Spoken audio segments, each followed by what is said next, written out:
करेंगे कि अगर एक पैरेलल प्लेट कैपेसिटर को डाई इलेक्ट्रिक से भरा जाता है, दैट मीन उसमें अगर डाई इलेक्ट्रिक मटेरियल इंसर्ट किया जाता है तो उसके कैपेसिटेंस में क्या चेंज होता है।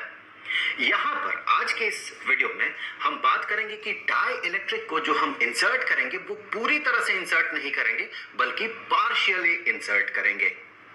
मतलब कुछ पार्ट डाइलेक्ट्रिक से भरा हुआ रहेगा और कुछ पार्ट डाइलेक्ट्रिक से भरा हुआ नहीं रहेगा, वो ब्लैंक रहेगा, दैट मीन वहां पर एयर रहेगा। यहीं से आगे बढ़ते हुए हम ये भी पता लगा सकते हैं कि अगर एक पैरेलल प्लेट कैपेसिटर के अंदर दो अलग अलग डाइलेक्ट्रिक्स रहे या फिर तीन रहे या फिर चार रहे तो फिर कैपेसिटेंस का क्या होगा। तो चलिए सबसे पहले तो ये देख लेते हैं कि इसके डायमेंशंस क्या क्या हैं।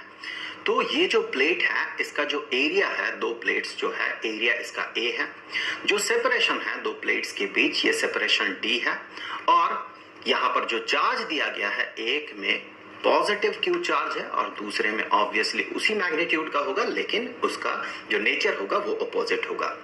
तो फर्स्ट केस में चलिए देख लेते हैं, वो फॉर्मूला रिकॉल कर लेते हैं कि अगर यहाँ पर कोई डाइलेक्ट्रिक ना हुआ तो फिर यहाँ इसका कैपेसिटेंस कितना होगा। इस केस में हमें पता है कि कैपेसिटेंस जो है ये बराबर हो जाएगा एरिया इंटू एप्सिलॉन नॉट। चूंकि यहाँ पर कोई मीडियम नहीं है, एयर या वैक्यूम है, तो इसीलिए हम यहाँ पर absolute permittivity of free space को कंसिडर करते हैं, डिवाइडेड बाय इन दोनों के बीच का जो सेपरेशन है, इन दो प्लेट्स के बीच का जो सेपरेशन है वो।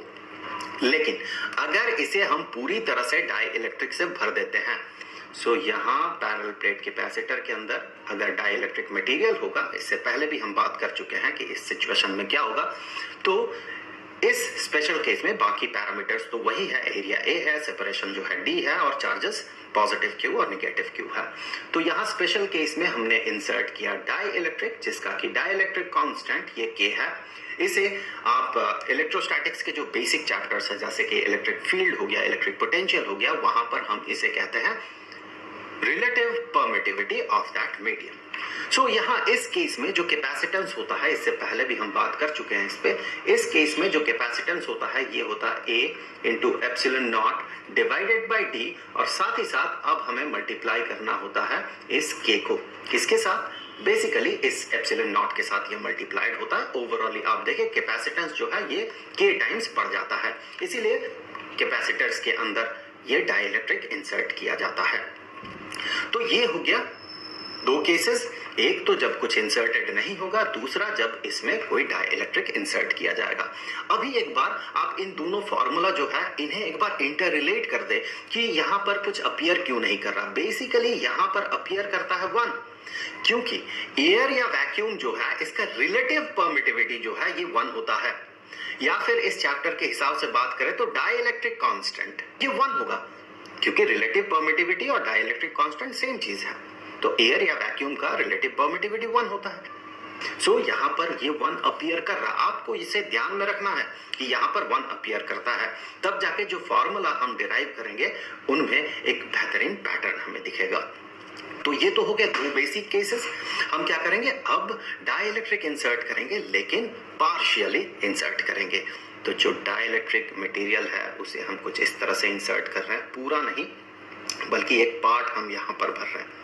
देखिए यहीं से आगे बढ़ते हुए हम अलग अलग तरह के जो सिनेरियो है उसे डिराइव कर सकते हैं, उस केस में कैपेसिटेंस को डिराइव कर सकते हैं। ये सबसे बेसिक सिचुएशन है। तो सबसे पहले तो इसके पीछे का लॉजिक और इसके पीछे का जो रीजन है और इसे और किस तरीके से हम देख सकते हैं उसे अगर आप समझेंगे तभी जाके आगे के जो सिचुएशंस है उसे आप डिराइव कर पाएंगे और आसानी से याद रख पाएंगे। तो ये जो मटेरियल है, चलिए इसका जो डाइलेक्ट्रिक कांस्टेंट है ये K है, और साथ ही साथ इसका जो थिकनेस है, चलिए यहाँ थिकनेस लिख लेते हैं। आप याद रखें कि इसका जो डाइलेक्ट्रिक कांस्टेंट है वो K है, जो थिकनेस इस केस में T है।